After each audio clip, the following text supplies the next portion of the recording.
Alright, I want to talk today about Memento Mori. This is an oracle deck that if you take certain cards out of it, you can also read with it, like a Lenormand. Regretfully, I don't know much about the author, Claire Goodchild, or what I presume is the publisher, Black and the Moon. But I love this deck, and it's worth talking about. And I'll get to how I plan to use it and my take and how it fits into my practice in the end. The guidebook is a little paper one. I appreciate that it gives a few keywords for each card. They address them as figures in here. And that they give an open invitation to use the cards as a jumping off point via these definitions. You're expected to color it with your own experience, and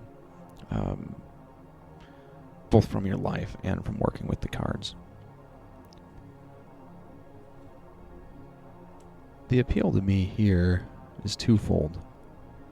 One, we're way more androgynous as far as the interpretations of the reading, which I like. In a modern world that doesn't have as strong of a male-female dichotomy, meaning CEOs can come from either camp.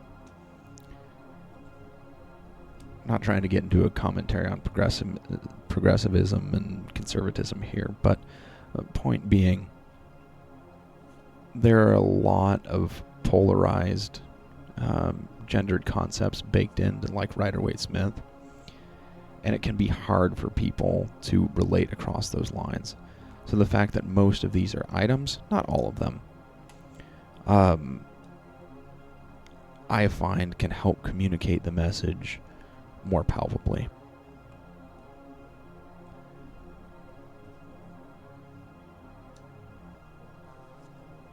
Also, the appeal to this, for me, was partially, I ascribed to like the Shintoism concept that everything has a spirit. And so it's useful to view the item kind of as an imprint and a facet of the human experience. This art is just gorgeous. Here, this is an example of, some of these syringe, right? You go one way or the other with that. This one says coins. I'll give you a taste. You've got Cupid inside the Ouroboros. Like, for those that want to dig deeper, there is some like occult symbolism and historical reference baked into these. But it's not nearly as dense or as heavy-handed as something like the Tarot of Thoth.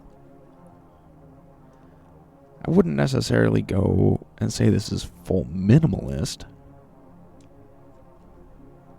but it does lend itself to a intuitive style of reading way more easily than something that's information dense. And it doesn't require a ton of study to pick up. It might be one of the only oracles that I would recommend to a beginner, because it can start getting you over the hill, where if I got, and I would obviously shuffle before I did a reading, something like scale sign, spirit board, it might tell you, you can make the jump to weigh the past, determine the meaning of now, and divine the future. Make sure that you're turning the signs into a potential and communicating, using the past as a vehicle to communicate, not to weigh you down. That's one way that you could take something like this, and it can be easier to weave through those rather than if you get, 5 of Wands and 2 of Swords and the Emperor. Unless you have a good grasp of the concepts that are behind those, it might take some study in order to weave through the divinatory sentence, so to speak. Some of these I just love too, like, it's just a very evocative image.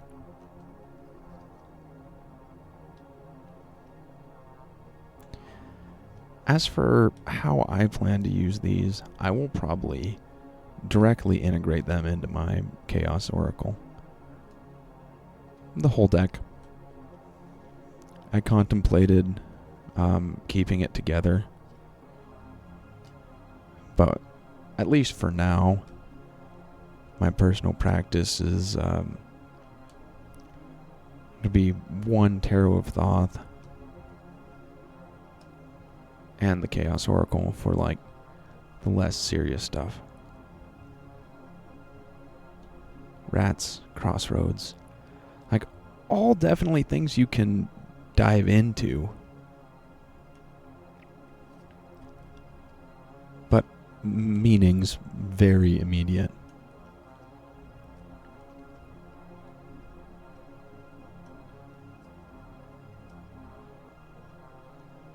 Child, and then we pass the man and the woman one. So not 100% androgynous, but very close. Scarabs being on here, not entirely lost on me.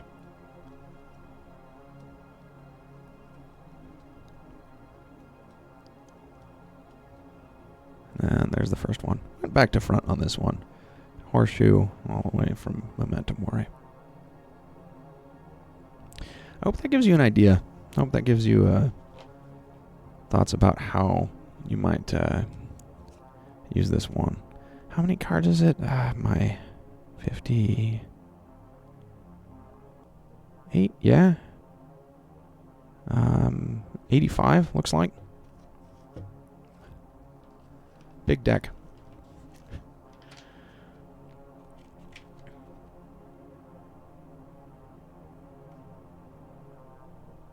Yeah. From Canada.